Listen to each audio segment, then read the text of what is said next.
Hello, അസ്സലാമു അലൈക്കും. നമ്മൾ ഇന്നൊരു പഴംപൊരി ആട്ടോ ഉണ്ടാക്കണത്.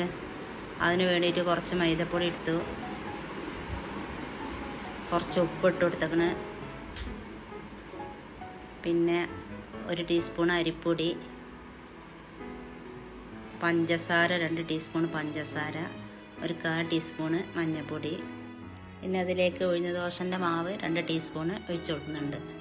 അത് പഴംപൊരി പെട്ടെന്ന് പൊള്ളിച്ച് വരാൻ വേണ്ടിയിട്ടാണ്. ഇനി കുറച്ച് വെള്ളം ഒഴിച്ചിട്ട് മിക്സാക്കി എടുക്കുക. അവിടെ ഒരു 10 മിനിറ്റ് റെസ്റ്റ് ചെയ്യാൻ വെക്കുക.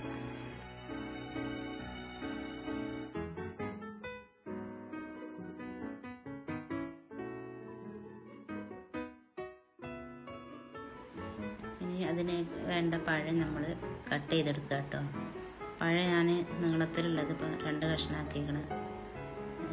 കാരണം നീളത്തിലാവുമ്പോൾ കൂടുതൽ എണ്ണ വേണ്ടി വരും. ഇതാകുമ്പോൾ കുറച്ച് എണ്ണ മതിയല്ലോ. എണ്ണ ചിലവ് കുറക്കാൻ വേണ്ടിയിട്ടാണ് അങ്ങനെ നടു മുറിച്ചിട്ട് കഷ്ണങ്ങളാക്കുന്നത് കേട്ടോ. ഇനി ചട്ടി അടുപ്പത്ത് വെച്ചിട്ട് എണ്ണ ഒഴിക്കുക. എണ്ണ ചൂടായതിന് ശേഷം പഴം മാവിൽ മുക്കിയിട്ട് ഓരോന്നായി പൊരിച്ചെടുക്കുക.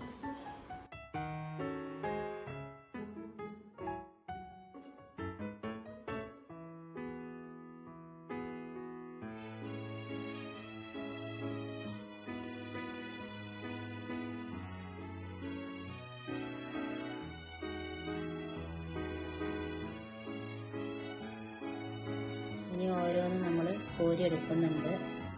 ഈ വീഡിയോ കാണുന്നവരൊക്കെ സബ്സ്ക്രൈബ് ചെയ്യാം കേട്ടോ, സപ്പോർട്ട് ചെയ്യുക.